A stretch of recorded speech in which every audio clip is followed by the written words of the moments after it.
Hello and welcome back to another episode of a Cozy Christmas podcast. My name is Art and it's Thanksgiving week, everyone. I am so looking forward to this weekend. We're going to have a delicious meal on Thursday. Family will be with us. My son and his fiance will be coming on Friday to help decorate the house for Christmas. My wife Erin has bought us all brand new Christmas t-shirts I'm excited to wear. This is my favorite time of year. I cannot wait for this weekend to get things decorated. How is life going for you? We've been through a lot this year, and I've been reflecting on this past year and how my family personally, we have gone through quite a few difficulties. And I just want to take a minute to thank you, the Christmas podcast community, my listeners and followers and friends that I've made along the way. When I was sick with COVID twice this year, many of you reached out to check on how I was doing, and that means the world to me. When my dad unexpectedly passed away, many of you reached out, sent cards and messages and thoughts and prayers my way, and I felt that and I knew it, and so thank you for that. I know there's been a lot of talk about what could happen in the next year or the next 4 years. And I try not to get political on this podcast. It's not really the place for it. Because like I said earlier, all of you are welcome. But having come through one of the most difficult years of my life, I know that I could not have done it without my family and friends and this community that I've been a part of. You guys have always been welcoming to me. You have been kind and thoughtful. And that's the attitude I want to take into our new year. As we wrap up this year, 2024, I have no idea what the new year will bring. It is my hope that we will show everyone, whether we agree with them or not, the common human dignity and kindness and love towards everyone, whether we agree with them or not. So think of ways that you can show genuine kindness because it needs it.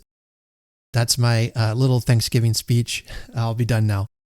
But I got a great episode ahead for you. We have an interview with author Tyler G. Mitchell. He wrote the children's story Double Trouble in the Upside Down Christmas Tree. Now, this is a children's picture book based on a true story that happened to him and his twin brothers when they were very little. And it is a fun and charming story. I had a chance to interview him last year, and he was kind enough to come back on the podcast again. And we had another fun conversation. There's some news we talk about in relation to his book and what to expect this year. Some hints at some future projects he's working on. We also discuss a little bit about Christmas ornaments. Tyler had asked his son if the house was burning down and you only had time to grab one ornament off the tree, what ornament would that be? I think that's such a fun question. I've been thinking about that now, and if that were me, I would probably grab one of the ornaments that had a lot of emotional meaning to me. Probably, and I've talked about this ornament before, but probably the ornament with my oldest son's baby footprint on it. He was born in December, and when he was in the hospital, they stamped his foot on a little ornament, and we've had that since he was born. And not to slight my other children, but there's something about the feelings I have around being a father for the first time. It just were very meaningful. There's a special emotional connection to that one. And like I said, I don't mean to say my other children, I don't feel that way about them. Every time I became a father, it was such a special moment. So I would really have a hard time knowing. Since it's my rules, I would cheat and I would grab the other two as well. I don't know. I tell you what, in the interest of fairness, I would leave them all and I would grab the Christmas Carol ornament that I have that was autographed by Gerald Dickens. That's the one I would pick, just so none of my kids think I'm playing favorites. Okay, I've left Tyler up in the interview loft alone long enough. Who knows what he's getting up to up there. It looks like there's a Christmas tree hanging upside down. All right, well, stay tuned with my interview with Tyler Mitchell, author of Double Trouble and the Upside Down Christmas Tree.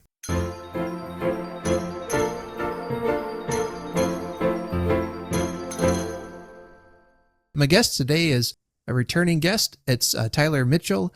He's the author of the children's story, Double Trouble and the Upside Down Christmas Tree. And Tyler was on last year to talk about his book and the story behind that story. And so, Tyler, welcome back. Thanks, Art. It's a pleasure to talk to you again this time of year. We're just getting into the Christmas season now, and I'm probably going to have my decorations out and up here sooner or later. We've had some rain the last couple of days, and I've really wanted to get my lights out, but I've had to wait. Well, maybe you need my daughter to come up and stay with you to get you motivated more, because she's already started it on me. So I understand. I also already learned that I think it's channel 17 is the Sirius XM channel for Christmas music. I had to hear that on the way back from the orthodontist today. So we haven't had Thanksgiving yet, but she's already ready. Yeah. A station out of Omaha, which is about 40 minutes from where I live, they made the switch to Christmas music on November 1st, and they did that last year as well. Wow. So my daughter and I were pretty happy about that, but Wow. I don't know how many other people are. Yeah, I will say, so we had a good time listening to that music, and then Mariah Carey came on, and then my daughter was like, no, I can't do that, which is funny because she's only 10 and she already doesn't like them. She doesn't like the Mariah Carey song. Oh, no. Yeah. Yeah. Oh, great. Well, for those who might be hearing you for the first time, can you give us a quick rundown of your book and the story behind it? Sure. So last year I published Double Trouble and the Upside Down Christmas Tree. It is based on the true story from when I was a little boy, and my two younger twin brothers could not stay out of our Christmas tree. So my father decided, I'm going to put the Christmas tree upside down. He took it with some drywall screws and hung it upside down from our ceiling.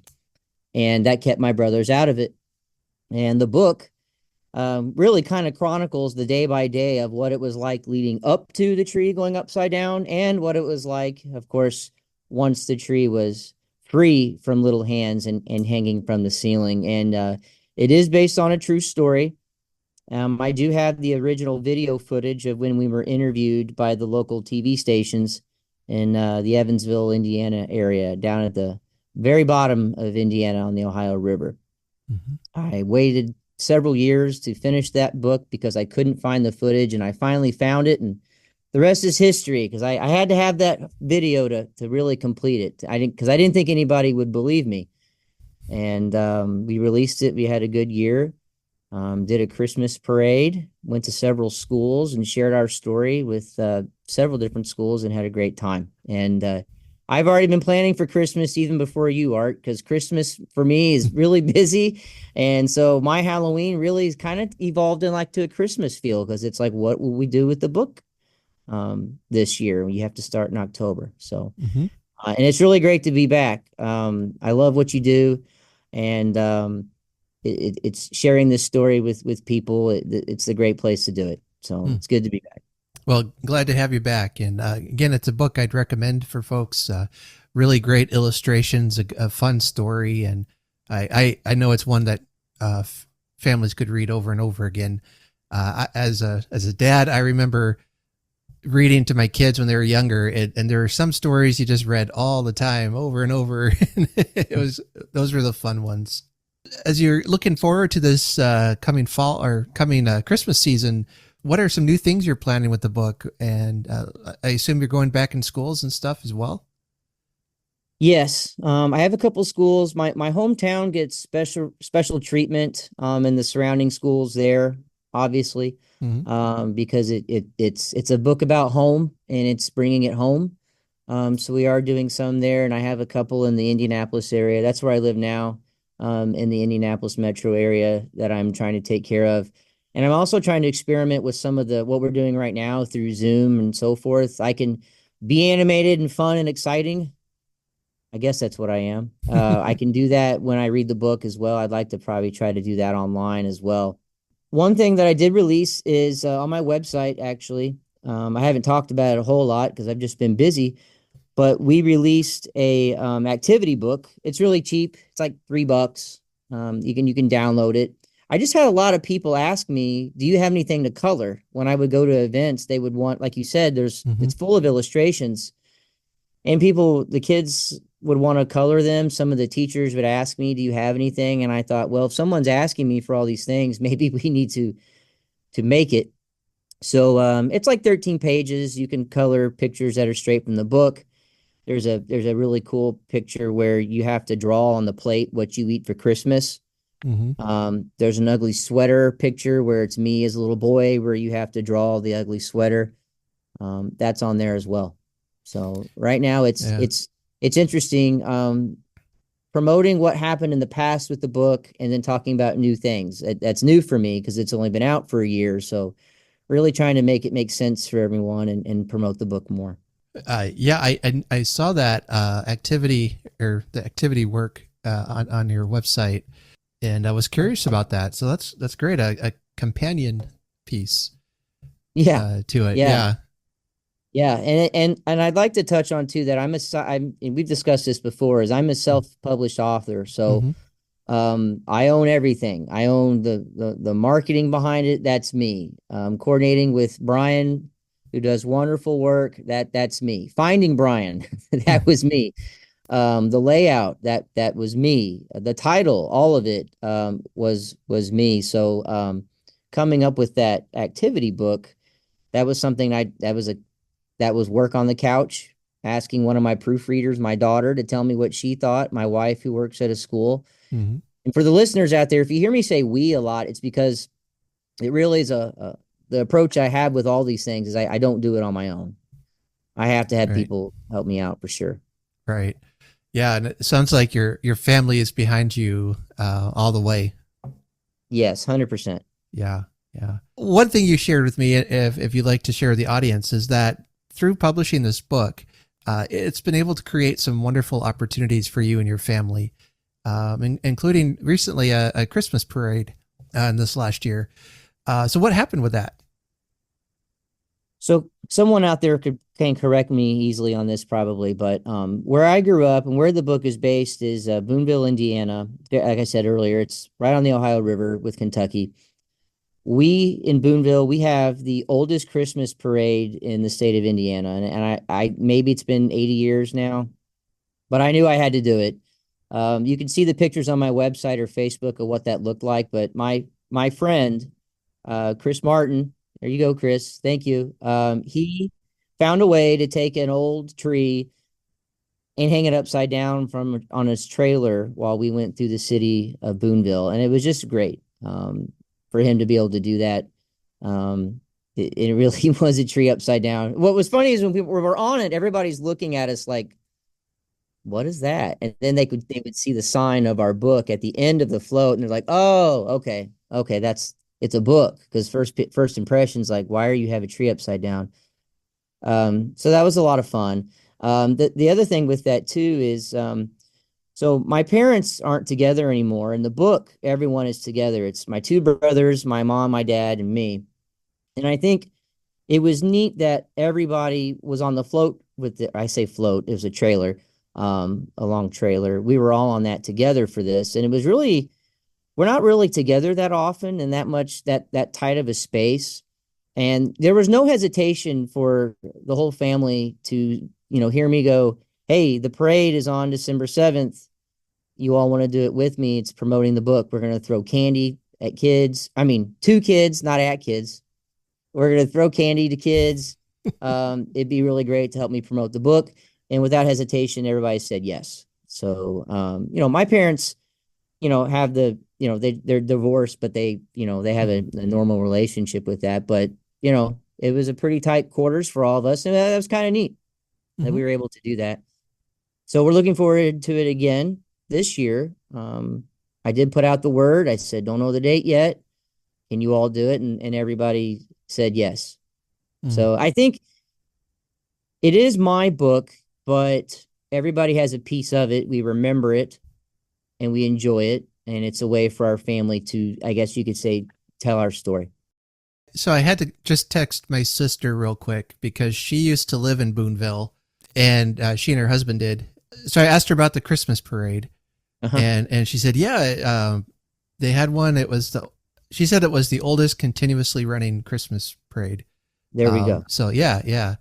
And their church, she said, actually won the best religious float one year. So, Oh, yeah, yeah. Okay. and There are different categories for sure. yeah, I can't remember what the name of their church was, but yeah. So I don't usually text during a conversation, but I No, this that's this funny. is this is late breaking news here, folks. So How about the fact that I mean, Boonville has a population of like 8,000 people, and you had a sister that lived there.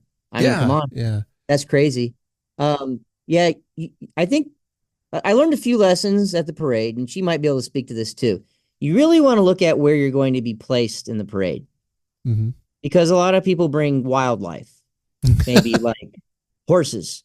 And horses, when they're not occupied, or actually, no, when they're walking too, they do business on the road and you Yep. don't want to be behind it.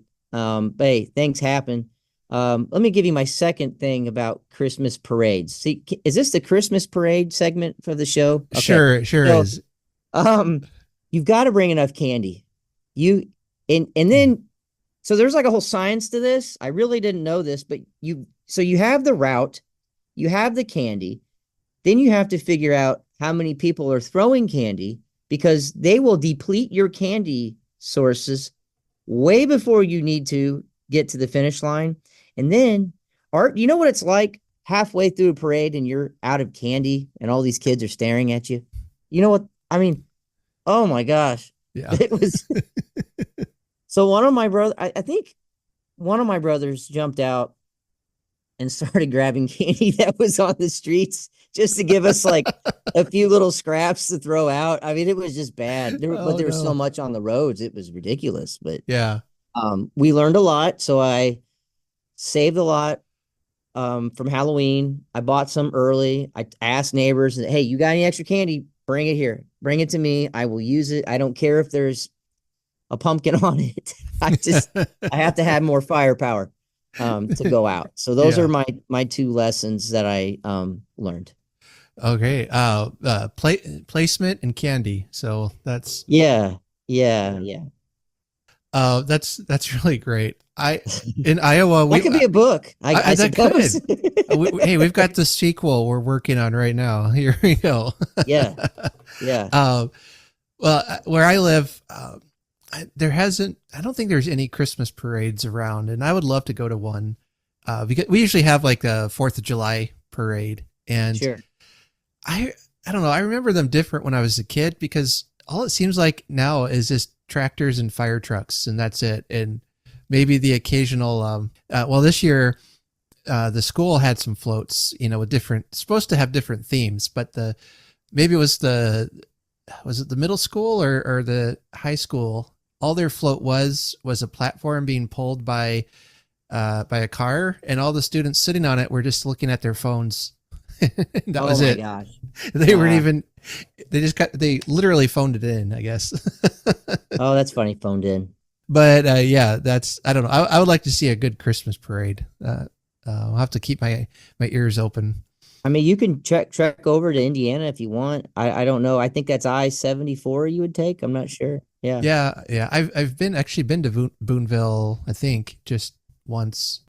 Yeah. It really is something. I mean, it's if you have the right one, like you said, and Boonville would be a really good example. I would say, I mean, I haven't been to many either, but I would Mm, say it is the gold standard from what I've seen. The way they yeah. organize it too. It's really easy. People are flexible, and you've got to be with stuff like that because it's about kids, you know? Yeah, my sister said that it was a big deal Oh when yeah. they were there. Well, if folks have a Christmas parade they need to tell me about, write in and let me hear about it. Another topic I wanted to talk to you about was ornaments. There's an ornament in the book that you write about that doesn't quite make it through the story. But Correct. you said you were able to find a replacement for that, or you find the old one. Yes. How'd that happen? Yeah. And so don't let me, well, I'll just do it now. So Okay. I, it's amazing. It really is amazing what you can find online if you just spend the time to like narrow your search down. So in my book, I talk about my brothers breaking my favorite ornament, which had a rotating train inside of it. And I don't know if any of the listeners really, I'm sure they remember those ornaments that had like the two elves maybe working inside of the ornament, and they would just go back and forth with a saw. They were cutting wood or something, and they had a little light inside. This is from the same brand. I can't. I thought I had the brand next to me, but I guess I don't. That'll drive me nuts. But anyways, I started like this: ornament, rotating train, 90s. I just searched that, and believe it or not, in like 10 minutes online, I actually found it. So I went on this website called Mercari. It's like a different version of eBay where you can someone sells something that you can make an offer for them to sell it to you, and they'll do it, maybe or maybe not. So I bought it on there. I couldn't believe it. I found like the whole line of what I grew up with there. Found the ornament, and my dad was able to actually take it and change some of the guts inside of it to make it work. So you can actually plug it into certain strands of lights now, and it will work. Mm-hmm. I was really surprised, really really surprised that I could find that, and it was awesome. And I found when I was talking about that ornament page, when you read a book to kids, you don't really know what they're going to respond to, and it really is different by school, by grade, by state, because I read in Kentucky and in Indiana. Not that you can anticipate how it'll be at all, but it's just totally different. The questions you get asked, what's important to them. And some of them, when they would look at my train ornament, they'd be like, "They broke your train ornament?" And I said, "Yeah." They looked at me like someone kicked my dog. It meant a lot to them. Like, how Yeah. could someone break your favorite ornament? And I just thought that was neat. You write your book, any book, based off how you feel about it, and hope that it's entertaining to someone. But I never expected kids that had that connection. Like, I can't imagine what someone would do with my favorite ornament. Um, so that was funny. That was really funny for me to see. I'm like, yeah, yeah, they did. And you and I have talked about ornaments before, and I have found that with ornaments, so you have a favorite ornament. This is just my anecdotal stories from the Hoosier State, right? Your favorite ornament really depends on your age group, it seems like, as you get older. So I asked, like my daughter, her favorite one is the pull string that she has. It's like a cuckoo clock. You pull it and it makes some noise with Santa. He comes out. She thinks she likes it because it's funny. Mm-hmm. All right. My son likes this one with Michael Scott from The Office because you push the button and he has some quotes. My friend Hector, who's in North Carolina, he has one. It's his favorite one because his parents have had it since he was a little boy. Then you ask, like my cousin Donna, who has three kids my age, her favorite ornaments are the ones that her kids made when they were in school. So you can Mm-hmm. kind of see the difference. I don't know, Art. Is there like a science to this? Mm-hmm. Maybe there is, but I've noticed that there's the kids are more about the moment and what's fun. Whereas as it seems like as we get older, the ornaments mean more because you're changing. Your brain has more memory. And certainly the train one means a lot to me because it was just awesome. And it's a different awesome because it takes me back to a cozy time where Mm-hmm. I was growing up. I'm amazed at how often ornaments cause these nostalgia trips for me.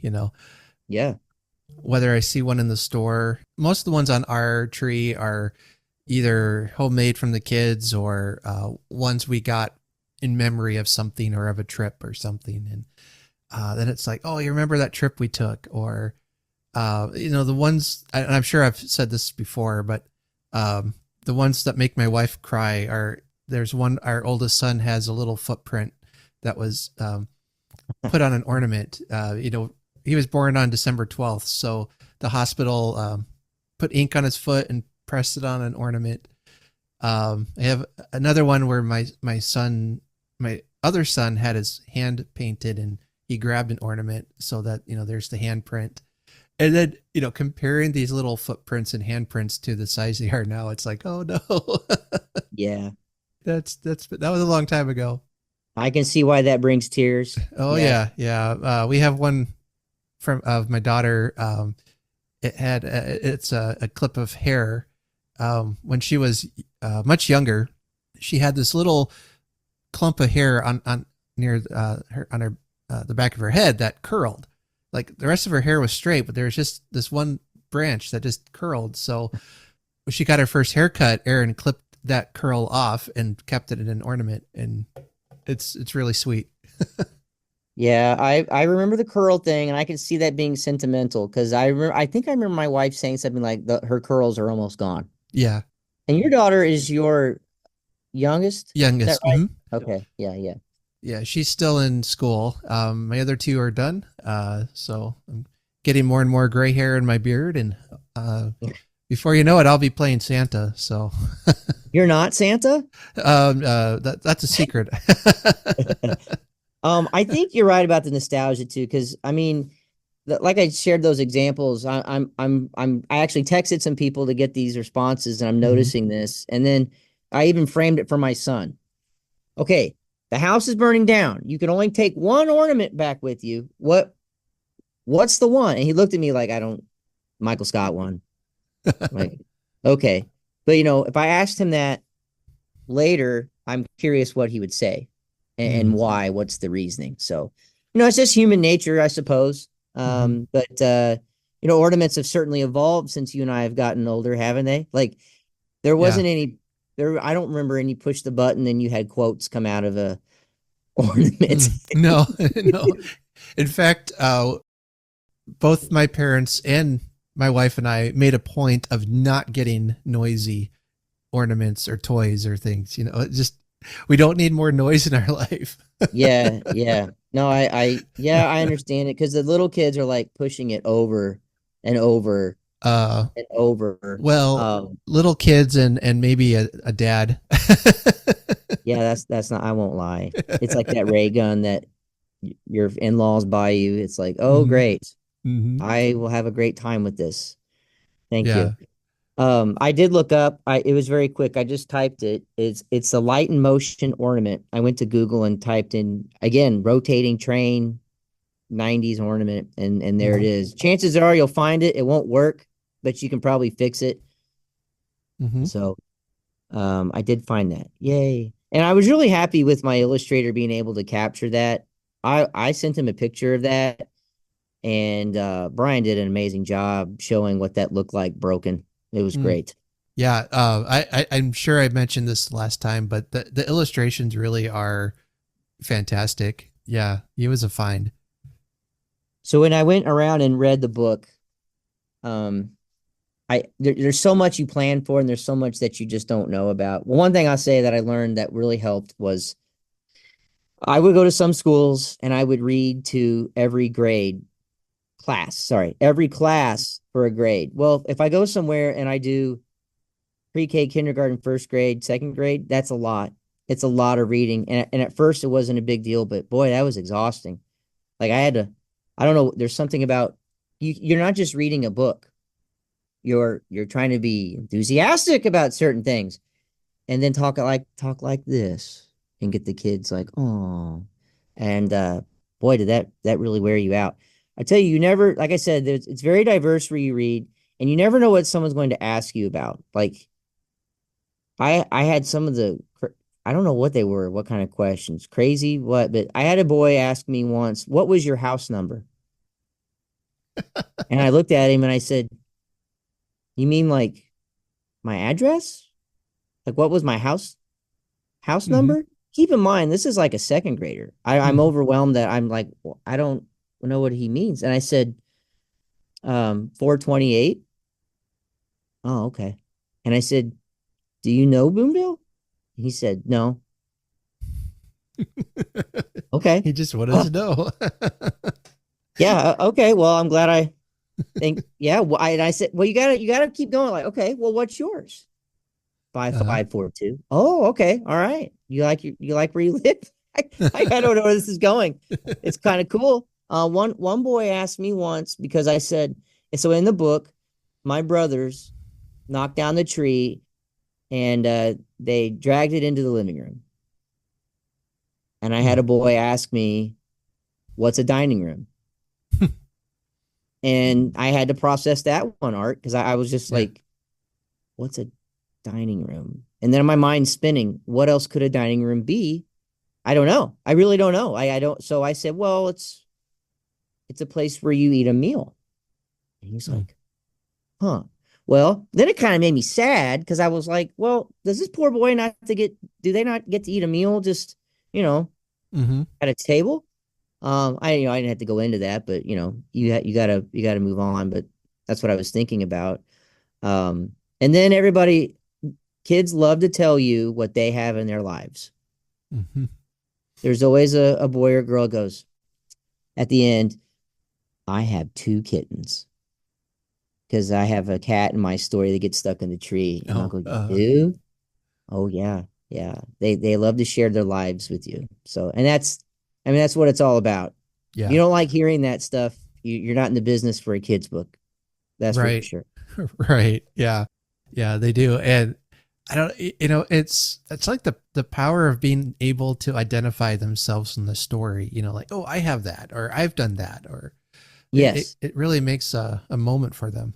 Yes. And I will say too that I've read to audiences that are not all Christians or even they don't even take Hmm. the version of Christmas at all. They Hmm. don't have any, they don't, there may be, um, I don't know, there's probably a Muslim crew or something at my audience. It doesn't matter with this book. Hmm. There's still like a shocking, oh my gosh, your brothers did that to the tree. There, it doesn't matter. It just turns into a family story. It's it's that story that it's just a lot of fun that kids of all ages and backgrounds identify with. They just love it. You'll see that, and that's what I love the most is that reaction for sure. I mean, I love watching anyone, but kids especially. I love watching them get absorbed into a story like that. That this this is fun, or this is exciting. And they're just waiting to hear what comes next. The book lover in me rejoices when I see that. Right, right. And reading is really important. And Hmm. I've had this new again. I had this other mindset writing the book, and now I have a new mindset promoting the book and keeping it going and sharing it when talking about it like today with people. There's a new sense of I don't know how to, as you get older, you have these things unpack in your mind like, oh, that's a Hmm. great feeling. I haven't felt this before. I know that my book is being read in homes. Hmm. That's amazing. It takes about 7 minutes and 40 seconds to read my book. I, I, so I've got it down. Now family probably takes longer depending on the age. They want to point at pictures. They want to touch the book. They want to feel the picture. Um, what's that? They talk about it more. They read their favorite part more than once. I know that happens, and because people tell me that, and that's a great feeling. I knew it would excite people, but knowing that happens at bedtime or when they go to grandma's or something, like my nephew, obviously he's biased because his dad's in the book. He busts that thing out, and they're probably going to need a new copy soon because it gets out so much. Knowing that brings joy to people like that is really something. Yeah. I mean, for you, it's got to be similar to, just sitting around telling family stories and remembering those days. Yeah, and so I kind of joke, but you know, I, what I am serious. So depending on where I am, I really do say that this is Indiana's Christmas story. But you know who I'm going up against when I say Indiana's Christmas story, Yeah. um, for whoever's listening, a Christmas story by Gene Shepard. He grew up in Indiana, up by Chicago, and a lot of it's based on his time in Indiana. But he renamed everything, all the locations and stuff. So yeah, he's got competition. But I do say that it's Indiana's Christmas story. But I guess you could say that it's one of Indiana's Christmas stories. So I did sign up for at the Indiana Historical Society. They have this thing called Festival of Trees, where companies can sponsor a location with a corporate tree, anything from a brewery to pharmaceutical company, plumber, whatever you want. And I Mhm. did find a spot, and I could not believe it. They're going to let me put an upside down Christmas tree like 2 trees down from a Christmas story setup. They're going to have a setup with Ralphie's pink bunny suit. Mhm. So I was kind of tickled about that. I'm going to have a tree pretty close by. You know, I don't know. Am I allowed to say, maybe I should market the book Indiana's #2 Christmas story. What's wrong with that? There If you the go. top one is a Christmas story, right? Well, that's catchy enough to make people like, wait, number two. Right. What's number one? Yeah. You can't be picky about publicity, right? Right, right. Yeah, yeah. I like it though. I like it. Um, that's Maybe great. when I'll do like a 10-year anniversary or something and redo it. I don't know. There you are. Sounds like this has opened up a lot of opportunities for you and has really become a part of people's Christmas tradition here now. So that's got to be exciting for you. Oh yeah. But yeah, speaking of tradition, now this year or this fall really, I've been wanting to get some recipes from listeners and from my guests to talk about what are some of the foods of Christmas that really make Christmas special for you. And I know this was one you talked about last time when you were here, but the Nutella Star Bread, and you reminded me of that in an email. So I just have to say I tried making that, and oh my goodness, Yeah. that was good. And the next day I had to sign up for my gym membership again. Uh-huh. So Yeah. I'm telling you, if you're listening, you need to go and find the Nutella Star recipe. I'm not going to talk about making it because my wife is a chef. I mean, she's mhm. amazing. That's her art. That's her work. She loves it. It just looks beautiful when she makes it. It's not just a Nutella Star art. It looks like a piece of, it's like a masterpiece if you do it right. And then did you do the powdered sugar on I it? did, yeah. Okay, you got to put the powdered sugar on it. You know, it looks kind of like snow when it falls and it lands. But that Nutella Star, there's certain foods that you get as a leftover. It's almost better as a leftover because you're like, oh my gosh, we have Nutella Star to eat still. Oh my gosh, this is the day. This is my day. Yeah, yeah. There's something. It's because when my wife makes a Nutella Star, I'm like pacing around the floor. Is it ready? Is it ready? Is it ready? But that's a great feeling to finally eat it. But there's something about, wait a minute, 2 days later, I still have this to eat and it's just as good. Mm. Oh, a Hmm. little glass of milk or coffee with it. I gotta stop. I don't know. Yeah. I gotta slow down. You're getting me all fired up here. Take it Well, easy. Take it easy. I tried it a couple days ago. I am not a cook or anything. I like to bake just kind of for fun, but I've never baked with bread before. Oh, But I found a recipe, followed the instructions. It was pretty easy. I'm gonna say it doesn't turn out. Mine didn't turn out as beautiful as the picture I found, but that's what the I didn't sugar see is it on for. Facebook. I didn't know. So you'll have to show us what a good one. I haven't posted it yet. I took some pictures before it was devoured, but yeah, the powdered sugar really covers any kind of defect. That's right. But my family said it looked beautiful, and my wife was like, "Oh, that's fancy." Yeah. So I scored big points with my family, and one of my sons he was home, and he was very similar to that, like to your pacing. Oh, is that done? Can I have a piece? Is it done yet? And Yeah. I'm a really slow cook because I'm not used to where everything is still, in the kitchen and all that. But and my it drives my wife crazy when she sees me cook because I'm like looking for the spoon and then I'm carefully measuring it. She's like, just dump it and take it, just do Yeah. it. And my wife, she may mess something up while she cooks it. And then she makes it, she's like, I put too much flour in this. It may not, blah, blah, blah, blah, blah. Mm-hmm. The texture is probably no, no, no, no. I'm like, you just you just give it to me and I'll be the judge of what it tastes like. That's I'm right. not gonna notice anyways. I just need to eat.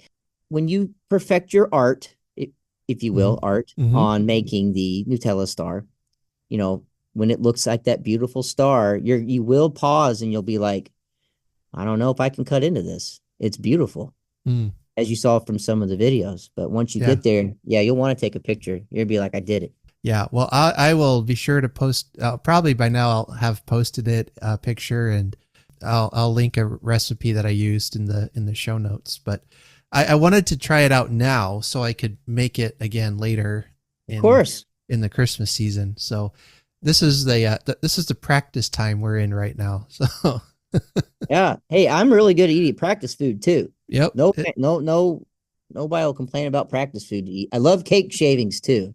Oh yeah, yeah. Leftover frosting is always fun. Oh my gosh. Yeah. You go right to the heart of it, don't you? I You go do. right to the heart of like I do. sitting in the recliner watching TV with that bowl. I feel it right now. Yeah. So tomorrow I'll be hitting the treadmill, guys. Yeah. Oh my gosh. Yeah. Well, so thank you for sharing that recipe. I think that could be a favorite of ours. Really recommend that. Oh yeah, do it. Do it. And you can I think you can watch YouTube videos on it. Is that what you did too? Yeah. Yeah. Yeah, a couple of the in steps I wasn't sure about, like with the twisting, so I had to watch. And once I saw them do it, I'm like, oh, okay.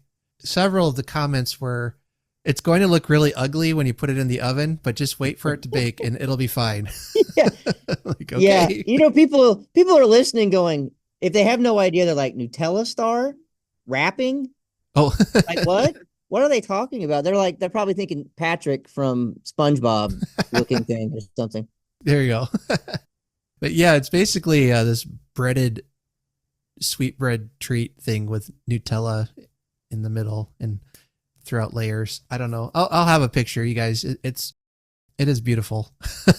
Yeah. Well, Tyler, this has been great catching up with you and seeing all that you've got going on. And usually I ask any future plans or new books down the road that you're working on.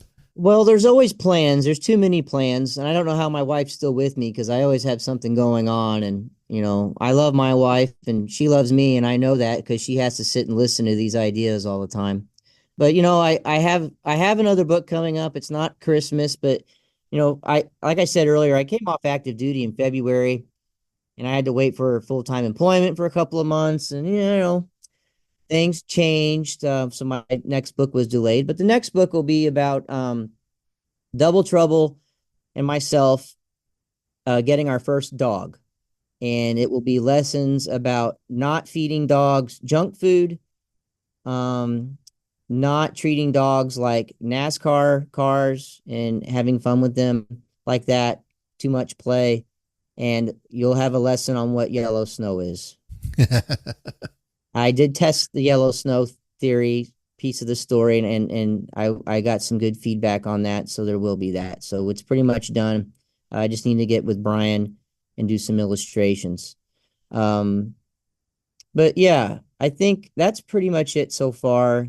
Trying to get my book out to kids to hear about it. I donate a Hmm. copy usually to the school that I go to or a classroom every once in a while. It just really depends. I try to give books away to where I think that they're needed. I always like to sign a book, to Logue Elementary or whoever. Mm. We will be in the Boonville Christmas parade, and I will have enough candy. I will train everybody on the trailer when to throw candy so we have enough. So Boonville, we are coming. Please check us out. We will make sure that we have enough candy for you. And my book is on Amazon and Barnes and Noble and I don't know, a bunch of other places Hmm. online. Double Trouble and the Upside Down Christmas Tree. You can find me online on social media. I use my middle initial, Tyler G. Mitchell. mainly because there's another guy named Tyler Mitchell. So I don't think I need to use my middle name because I'm a big deal. I just use it because it's I try to set myself out more. Uh-huh. But that's, search Tyler G. Mitchell if you want to follow me. It's great to be with you again. Hmm. And I hope we can do it again. We got all kinds of stuff to talk about. Two Midwest guys like this. Look at us going on That's about right. nostalgia and food. I will say, next time we talk, do you think that I could, like, maybe I need to book something with you right before dinner? So Uh-huh. that way, okay, I'm hungry now. Time to eat. Why are you so hungry? Well, I just got done talking to Art on the Cozy Christmas podcast. Yeah. That's legitimate. Yeah. Yeah. Yeah. I tell you what, I'm getting hungry. Talking about food all the time. Tyler, thanks for jumping on here. Thank you for the gift that is not just your book, but the Nutella Star Bread. It is the gift that kept giving, I tell you what. Well, you take care and best of luck to you this coming year. Yep, I appreciate it. Stay in touch.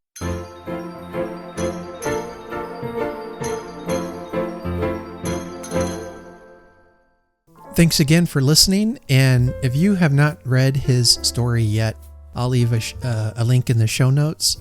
I'll be back on Thursday with a very special Thanksgiving episode that you will not want to miss. I just realized, if I counted right, this is episode 145. That means I've got number 150 coming up very soon. And I am completely unprepared for it. So I don't know how I'm going to celebrate that, but I feel like it needs to be celebrated. That is a tremendous number that I'm very proud of, that we've continued on for almost 150 episodes here. I got to think of some ways to celebrate with you. But if there's something you would like to see me do in the coming year, leave me a message, cozychristmaspodcast@gmail.com, and I'll add it to my list of things to think about. I would love to hear from you. Any ideas you might have. I have heard from many of you that you really enjoy the stories I read. So I want to continue to do that, definitely. In fact, it seems like many of you enjoy the stories more than the interviews, which is fine. I will continue to do interviews because I love talking to people who love Christmas.